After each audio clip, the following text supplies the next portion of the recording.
buenas noches, mis amados hermanos y amigos. Que el Señor me los continúe bendiciendo de una manera muy especial en este día jueves 12 de mayo del año 2022.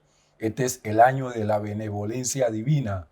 Quiero darle la más cordial bienvenida a cada uno de ustedes en el nombre precioso de nuestro Señor Jesucristo y agradecerle el que hayan dispuesto este tiempo para seguir juntos estudiando la palabra de Dios.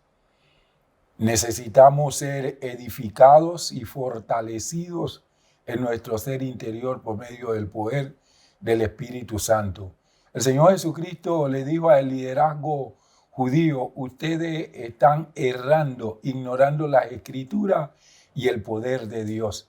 Entonces necesitamos tener un conocimiento profundo de la palabra de Dios para que el glorioso y santo Espíritu pueda trascender de una manera especial en nuestras vidas, utilizándonos como cauces y canales para traer bendición y edificación a la iglesia del Señor. Así que, como yo siempre le digo, póngase cómodo, cómoda, y vamos entonces a iniciar en esta noche. Vamos a tener una palabra de oración. Padre, en el nombre precioso de nuestro Señor Jesús, queremos en primer lugar darte gracias porque tú nos das la oportunidad de estar en este momento, en este estudio de tu palabra. Queremos tener el mayor aprovechamiento, por eso te pedimos que nos des la revelación que tú tienes preparada para este día y como siempre tu glorioso y santo Espíritu pueda trascender y acomodar lo espiritual tuyo a lo espiritual nuestro, de tal manera que seamos edificados y fortalecidos con su poder en nuestro ser interior. Por todo cuanto tú hagas, ahora y siempre, nosotros tendremos el cuidado de darte a ti toda la honra y la gloria en el nombre precioso de nuestro Señor Jesucristo. Amén y amén. Bien, mis amados hermanos y hermanas, como ustedes saben, hemos estado estudiando la primera y segunda carta del apóstol Pablo a la iglesia de Tesalónica. La semana pasada estuvimos terminando el estudio del capítulo número 1 de la primera carta. Hoy entonces continuamos con el inicio del capítulo número 2 y el tema que quiero desarrollar con ustedes, el hombre de pecado. Esta carta no parece haber sido enviada poco tiempo después de Primera de Tesalonicenses. La seguridad con que Pablo afirma su retorno en la primera carta desaparece aquí y parece indicar como que no volverá. Por otro lado, la inminencia que caracteriza el tono al hablar de la venida no es tan fuerte como en Primera de Tesalonicenses.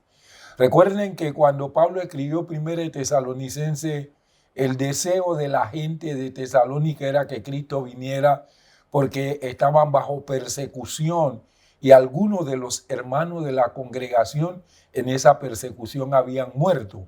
Parece que las cosas habían cambiado y ahora el apóstol Pablo no tiene que hacer un énfasis tan fuerte como lo hizo en la primera carta. Más bien, se refuerza el sentimiento por los prolongados padecimientos que sufre la iglesia de Tesalónica.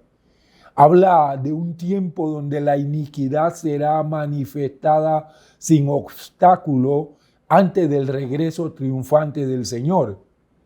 Por otro lado, no es menos reveladora la insistencia en velar por la doctrina verdadera. Se encuentra implícito cierto temor por cartas con su firma que parecen circular en la región. Ninguno de estos elementos se halla en Primera de Tesalonicenses. Algunos han sugerido colocar a Segunda de Tesalonicenses entre las epístolas deutero-paulina, escrita en época de Nerón o Domiciano, a finales del siglo I. La carta trataría de explicar el retraso de la segunda venida y querría animar a la comunidad en su perseverancia. En esta podemos apreciar algunos puntos importantes. Aquí parece haber desaparecido la hostilidad con los judíos ubicados en la zona. Al menos no se habla de ellos ni se muestra ninguna alusión implícita. Se habla de padecimientos y persecución, pero no parecen tener un origen diferente. Se quiere animar a la iglesia en su perseverancia y obediencia al Evangelio en momentos críticos, pero tal vez estos padecimientos no están provocados solo por la persecución que viene del exterior, sino también por el agotamiento interno. Es posible que la desilusión por el retraso de la parousia y el juicio de Dios generara algunas indisciplinas. La misiva intenta alentar en medio de la difícil situación del contexto y de la comunidad, ofreciendo explicaciones sobre la manera en que sucederá el esperado retorno triunfante del Señor. En mi disertación de este día, entonces, voy a compartir dos aspectos importantes. Uno, un día que no ha llegado. Dos, la apostasía general. Vamos a ver este primer punto, un día que no ha llegado. Está basado en segunda de Tesalonicenses, capítulo 2, versículo 1 y 2. Dice así la palabra del Señor. Ahora, con respecto a la venida de nuestro Señor Jesucristo y nuestra reunión con Él, les rogamos, hermano, que no se han movido fácilmente de su modo de pensar, ni se han alarmado, ni por espíritu, ni por palabra, ni por carta como si fuera nuestra, como que ya hubiera llegado el día del Señor. En este pasaje Pablo describe el fin del mundo y la segunda venida de Cristo. Dice que están por venir gran sufrimiento y problema y que el malvado no prevalecerá porque Cristo volverá para juzgar a todos. Aunque Pablo presenta algunos signos del final de los tiempos, su énfasis, como el de Jesús en Marcos 13, está en la necesidad de que cada persona esté preparada para el regreso de Cristo, viviendo correctamente día a día. Si estamos preparados, no tenemos que preocuparnos acerca de los acontecimientos previos al tiempo en que volverá. Dios controla todos los acontecimientos. La esperanza en la venida de nuestro Señor Jesucristo radica también en la confianza de poder reunirse de nuevo con Él para siempre. Para ello hay que estar alerta. Pablo exhorta a la iglesia tesalonicense a mantenerse firme, rechazar otras doctrinas y alejar cualquier temor e incluso falsificaciones de sus palabras. La parousia es un acontecimiento por suceder. Sobre ella se vuelca toda expectativa cristiana.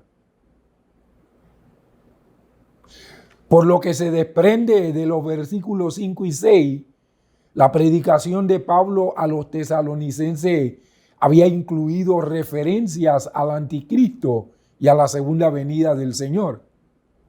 En 1 Tesalonicenses 5:1 y subsiguiente, les advierte que el tiempo de dicha venida es desconocido. Sin embargo, muchos miembros de la comunidad cristiana en Tesalónica habían llegado a la conclusión de que la venida del Señor no solo estaba próxima, sino que había llegado ya, como podemos ver en el versículo 2 al final. A esto responde Pablo en estos versículos. 1.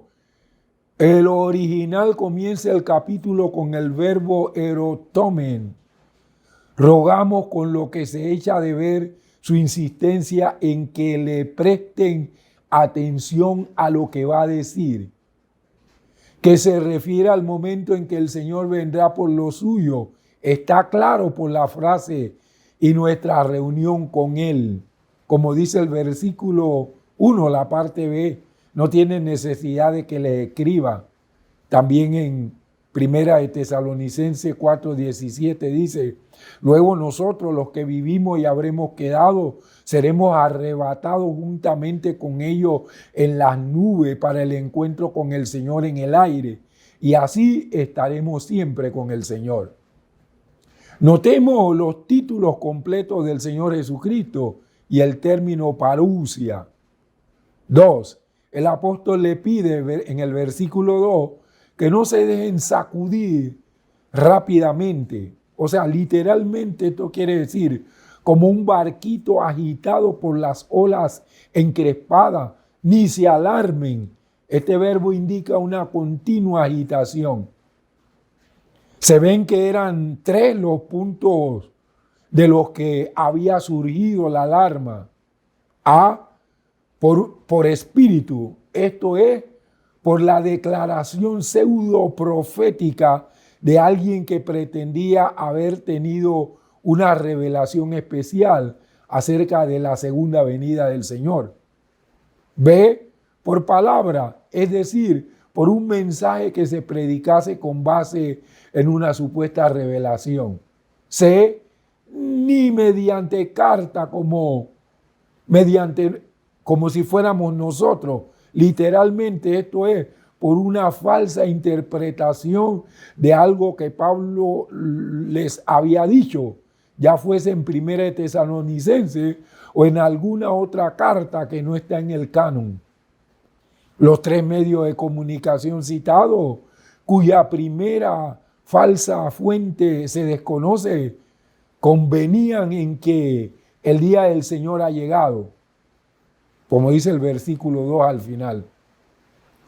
En la Biblia, el día del Señor es usado en 2 formas. Puede significar el fin de los tiempos, comenzando con el nacimiento de Cristo y continuando hasta hoy. Y puede significar el día del juicio final que está por venir. Debido a que algunos falsos maestros andaban diciendo que el día del juicio ya había llegado, muchos creyentes estaban esperando con expectación su vindicación y alivio del sufrimiento. Pero el día de juicio no había llegado aún. Otros hechos tendrían que ocurrir primero. Vamos entonces al punto número 2, porque uno de los hechos que debe ocurrir antes de la venida del Señor Jesucristo es la apostasía general. Así que el segundo punto, la apostasía general. Segunda de Tesalonicenses capítulo 2, versículos del 3 al 5. Nadie los engañe de ninguna manera, porque esto no sucederá sin que venga primero la apostasía y se manifieste el hombre de iniquidad, el hijo de perdición. Este se opondrá y se alzará contra todo lo que se llama Dios o que se adora, tanto que se sentará en el templo de Dios haciéndose pasar por Dios. ¿No se acuerdan de que mientras yo estaba todavía con ustedes les decía esto? El apóstol declara aquí que antes de que venga el Señor han de ocurrir algunas cosas de las que los tesalonicenses tenían ya noticia. Fíjese, estamos precisamente en el tiempo donde muchos que han conocido al Señor Jesucristo están siendo engañados y se están saliendo de la fila del cristianismo para irse al judaísmo. Es increíble la cantidad de gente que le está pasando esto. Pero el Señor Jesucristo dijo, cuando el Hijo del Hombre regrese, ¿hallará fe en la tierra? O sea, el apóstol Pablo dice que habrá mucha comezón de oír. Entonces los falsos maestros siempre le dicen a la gente, hay algo que tú deberías escuchar. Entonces el que cede a eso sin obedecer a la palabra de Dios está expuesto a ser engañado. A mí a veces me dicen, mire que este video, que lo otro, que yo quisiera que usted lo viera para ver si tiene algo de verdad. Yo le digo, no me manden ningún video de eso. Yo no necesito estar observando cosas que no debo observar. ¿Yo para qué quiero ver? Si eso no glorifica al Señor Jesucristo, ¿yo para qué lo quiero ver? Entonces yo no dejo que nadie me mande ningún video ni ninguna de esas cosas. Pero mucha gente está siendo engañada. Y según de Pedro, el capítulo número 2, dice que por la avaricia harán mercadería de ustedes con palabras fingidas. Y además añade, dice, y muchos negarán al Señor que los rescató. Eso significa que perderán la salvación. Es impresionante el tiempo que nosotros vivimos. Si los hermanos de Tesalónica en el primer siglo creían que la venida del Señor Jesucristo estaba cerca y todavía no había llegado la apostasía, imagínense nosotros que sí estamos ya viendo lo que es la apostasía y mucha gente que ha abandonado la fila del cristianismo. El apóstol les advierte de nuevo, variando la frase, que nadie los engañe de ninguna manera, y da a entender los varios modos de engañar, de lo que antes ha mencionado ya 3, al que corresponde a todo vigía espiritual.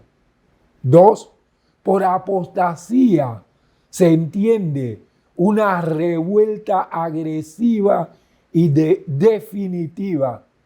En griego sería simaktik, contra Dios, la cual preparará el camino para la aparición del hombre de pecado.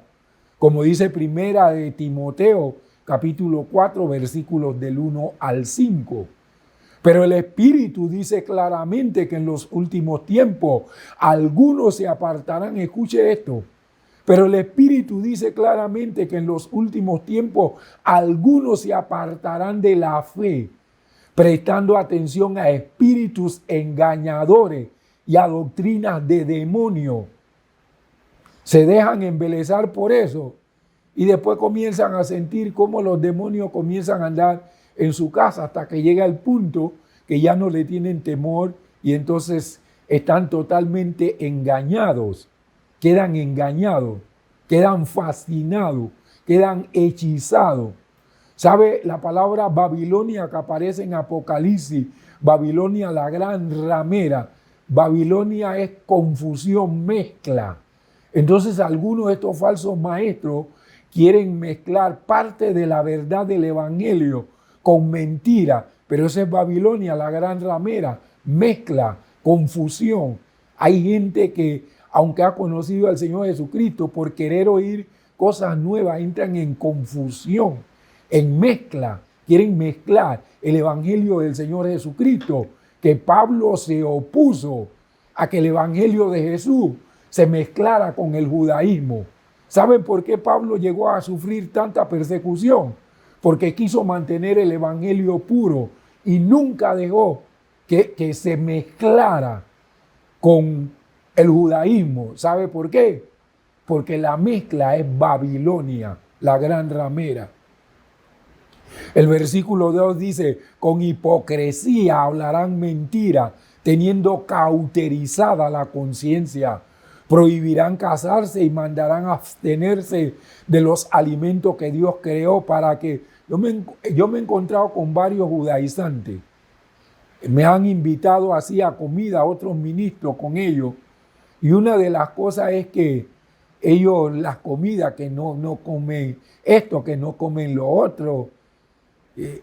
Y aquí el versículo 3 dice, prohibirán casarse y mandarán abstenerse de los alimentos que Dios creó para que con acción de gracia participasen de ellos lo que creen y han conocido la verdad.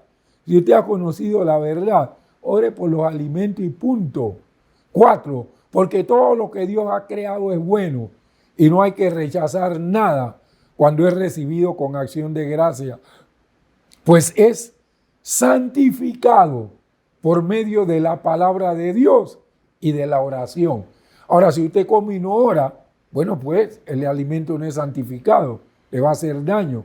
Usted antes de comer necesita orar por los alimentos, porque usted no es un animal para comer sin darle gracias a Dios y santificar el propio alimento que usted se va a comer, sea que esté en su casa, o sea que esté, y si está fuera de la casa, más todavía, porque usted no sabe ni qué aceites y cuestiones han utilizado para esa fritura o esos alimentos que han hecho. Entonces usted necesita declarar sobre esos alimentos la palabra de Dios y orar para que siempre le haga bien.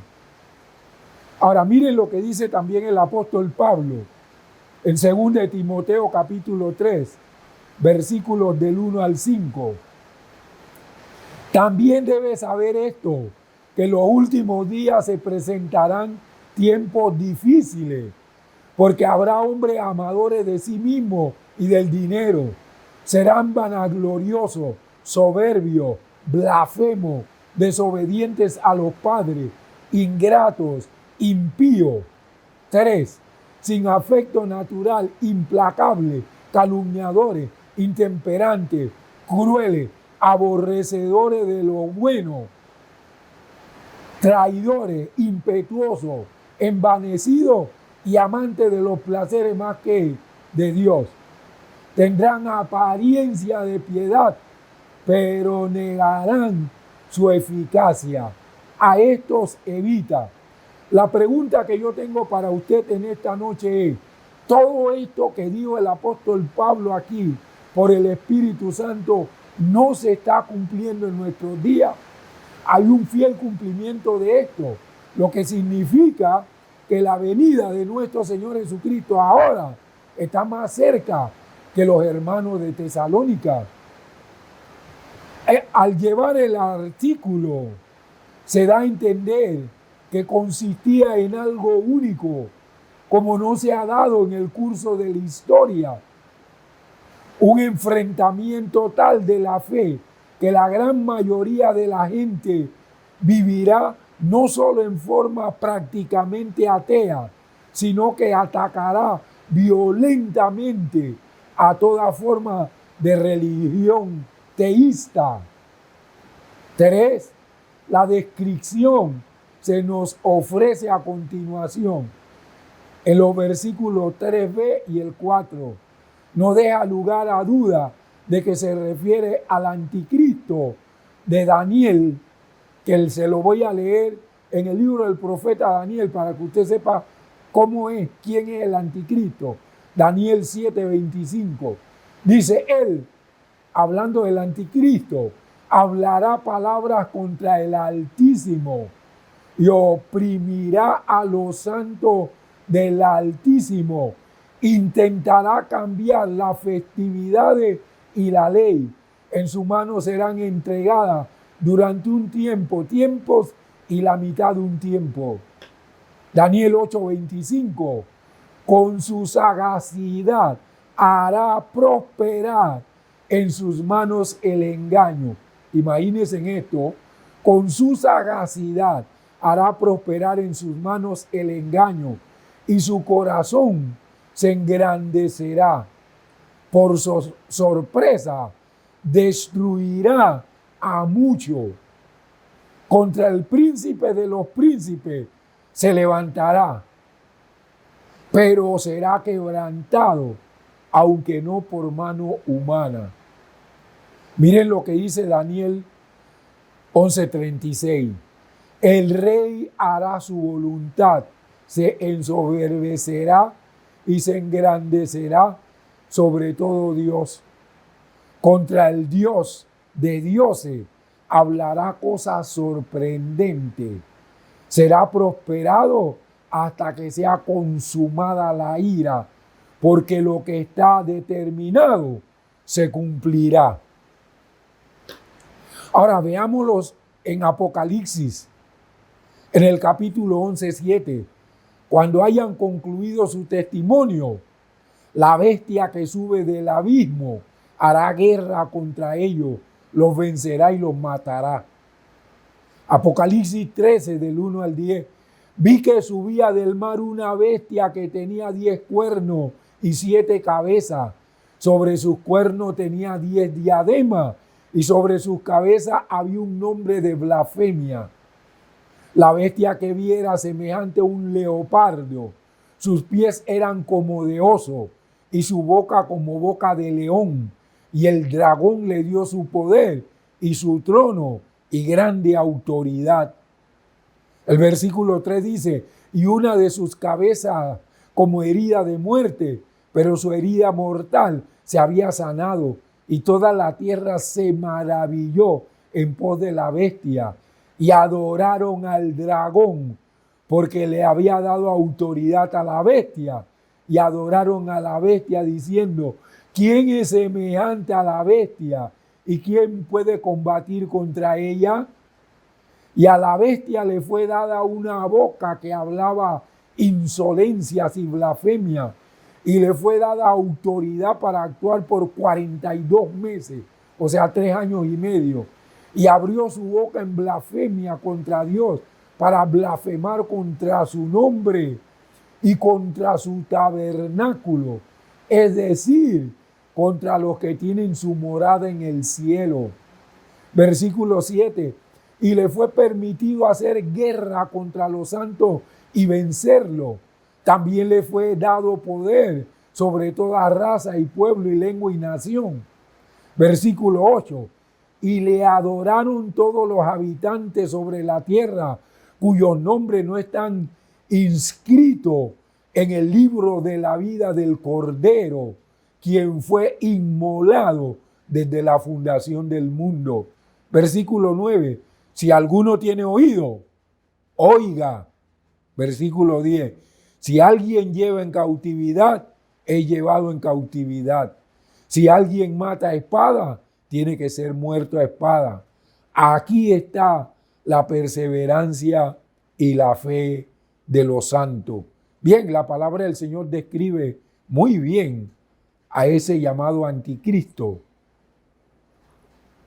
Se le llama a hombre de pecado, o según muchos manuscritos, hombre de iniquidad. Según se lea Amartías o Anomías, esto es alguien tan embebido en el pecado que vive siempre al margen de la ley divina. O sea que él es su propia ley. B. Hijo de perdición. Literal, es un hebraísmo para significar que está abocado a la perdición, como aquel otro hijo de perdición, Judas Iscariote, según Juan 17:12, donde el Señor Jesucristo le dijo al Padre, Padre, a todos los que me diste los guardé, excepto al hijo de perdición para que se cumpliera la escritura. O sea, Judas era un hijo de perdición. El anticristo es un hijo de perdición. Y este Judas, que fue el primer hijo de perdición, se cayó para irse a su lugar, dice Hechos 1:25. O sea, se despeñó a un precipicio y dice la palabra del Señor que se le derramaron las entrañas. Mire la muerte que tuvo Judas después de haber caminado 3 años y medio con el Señor Jesucristo. Pero fue engañado por el diablo. Le tenía amor al dinero. No en vano dice el apóstol Pedro en 2 de Pedro, capítulo número 2, así como hubo en Israel falsos profetas, en medio de la iglesia habrá falsos maestros que introducirán herejía destructora y aún negarán al Señor que los rescató. Y por la avaricia harán mercadería de ustedes con palabras fingidas. Para los tales ya está determinado qué pasará con ellos. C. El que se opone o revela contra todo lo que lleva nombre de Dios o es objeto de culto, llegando hasta sentarse él en el templo de Dios. Bueno, esto es en medio de la gran tribulación. Ya los verdaderos creyentes no deben estar aquí. exhibiéndose a sí mismo como Dios. Este versículo exige un análisis más detallado. A, con el epíteto que se opone con lo que se da una actitud constante, queda descrito el anticristo como un vicegerente de Satanás, a quien se aplica el mismo epíteto en 1 Timoteo 5:14. Conocemos bien el verbo airo, que significa quitar, levantar, llevarse. Por ejemplo, en Juan 1:29, Juan el Bautista dice que quita el pecado del mundo. Ese mismo verbo fue utilizado con el prefijo uper. Se pone de relieve la gran altura a la que tal personaje se levanta a sí mismo. Es un ególatra, un egocéntrico, un egoísta, lleno de presunción, de prepotencia, de vanidad, de vanagloria, de altivez, de orgullo, de soberbia, de jactancia, de arrogancia. Todas estas cosas convergen en esta figura, el anticristo. B, esta oposición y rebelión del anticristo es contra, literalmente, sobre todo lo que lleva nombre de Dios o es objeto de culto o adoración. En griego, sebasma. Todo lo que huele a religión de cualquier especie hallará la oposición y la persecución del anticristo.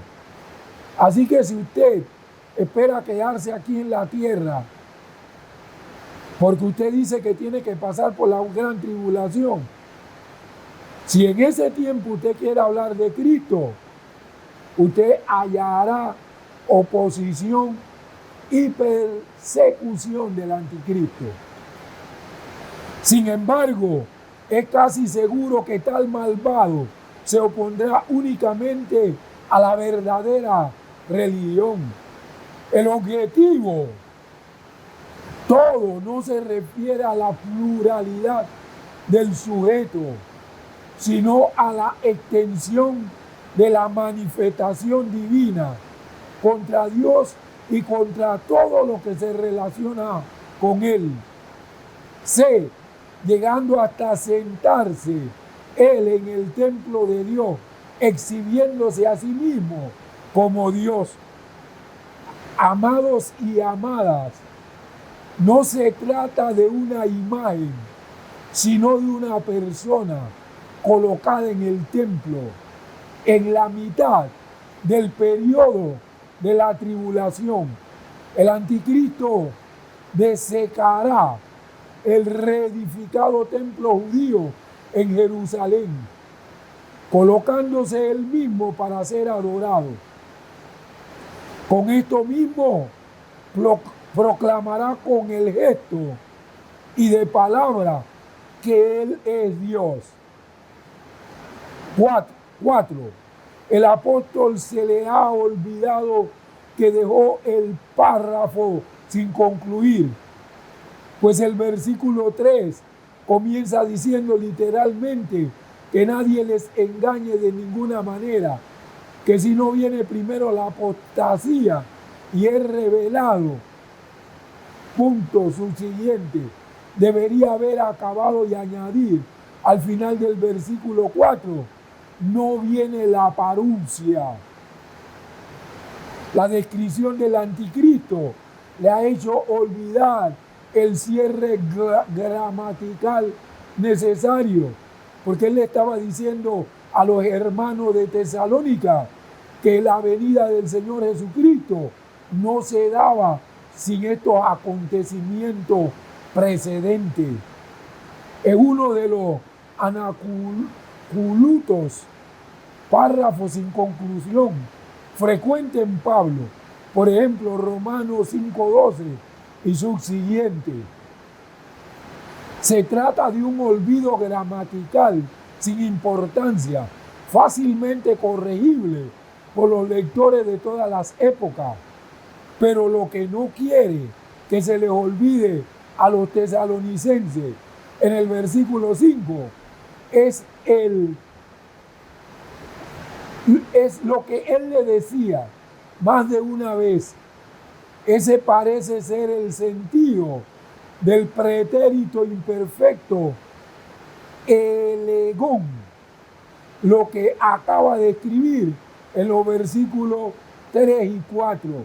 A través de la historia ha habido individuos que han epitomizado lo malo y han sido hostiles a todo lo que Cristo representa.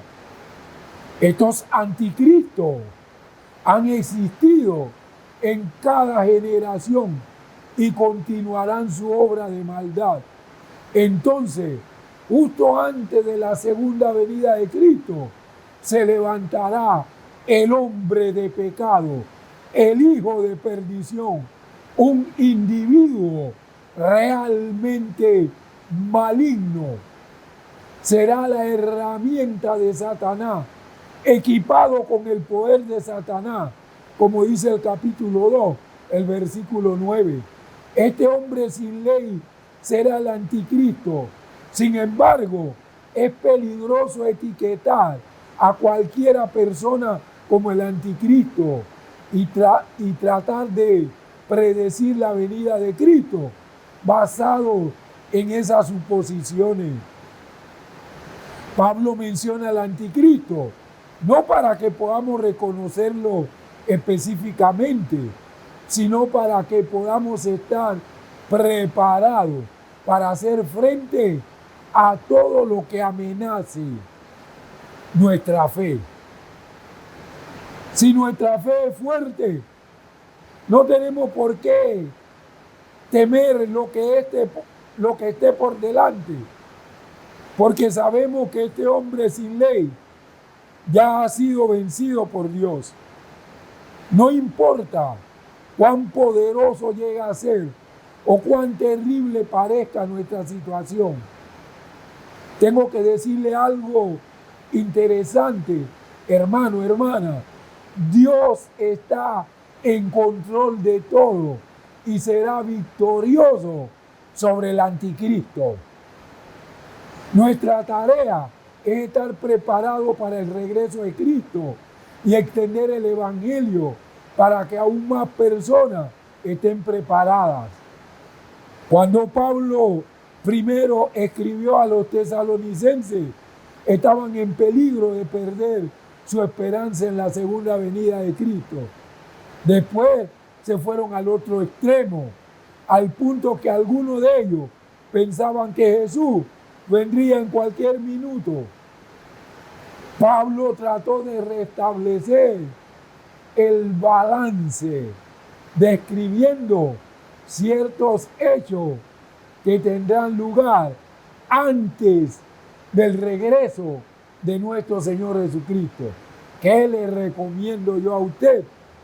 Que esté preparado, porque en Lucas 12:40 el Señor Jesucristo dijo: ustedes también estén preparados, porque a la hora que no piensen, el Hijo del Hombre vendrá. Y el apóstol Pedro, en su segunda carta, él dice: mas el día del Señor vendrá como ladrón en la noche, en el cual los cielos pasarán con grande estruendo, y los elementos ardiendo serán deshechos, y la tierra y las obras que en ella hay serán quemadas. Mire, antes que Cristo venga, no puede haber una guerra térmica nuclear, porque una guerra nuclear quemaría toda la tierra. Y para que la tierra sea quemada, primero el Dios de los cielos tiene que librar a los justos, como libró a Lot cuando derramó fuego y azufre sobre Sodoma y Gomorra. Usted necesita, mi hermano, mi hermana, estar preparado, porque delante de nosotros se están cumpliendo todas las señales que no se habían cumplido en el primer siglo. Vamos a orar. Padre, muchísimas gracias por esta segunda carta del apóstol Pablo a los hermanos de Tesalónica. Sin esta carta nosotros no tendríamos la descripción del anticristo, del hombre de pecado, del hombre de iniquidad. Pero esta carta nos da cierto esbozo de ese hombre, pero tampoco entenderíamos por qué tanta gente se está yendo de la fila del cristianismo a otra fila y de manera, Señor, extraordinaria al judaísmo. Eso es porque no habrá la venida del Señor Jesucristo hasta que no haya la apostasía, hasta que mucha gente que caminaron en el Evangelio nieguen la fe pura que tuvieron en el Señor Jesucristo. Ayúdanos a estar preparados, a ser vigilantes y no dejarnos engañar para entrar en Babilonia la ramera, en confusión y en mezcla. Presérvanos puros, sin mancha, sin arruga y sin contaminación, hasta la venida de nuestro Señor Jesucristo. Muchísimas gracias, amado Padre Celestial. Mis amados hermanos y hermanas, qué bendición haber podido hacer este estudio. Si el Señor me lo concede, espero volver a estar con ustedes el día domingo a las 5 de la tarde, donde seguiremos estudiando la persona y obra del Espíritu Santo. Mientras llega ese tiempo, que el Señor me les bendiga, me los proteja, me los guarde, de tal manera que usted pueda seguir gozando de su benignidad. En el nombre precioso de Jesús. Saludos y bendiciones.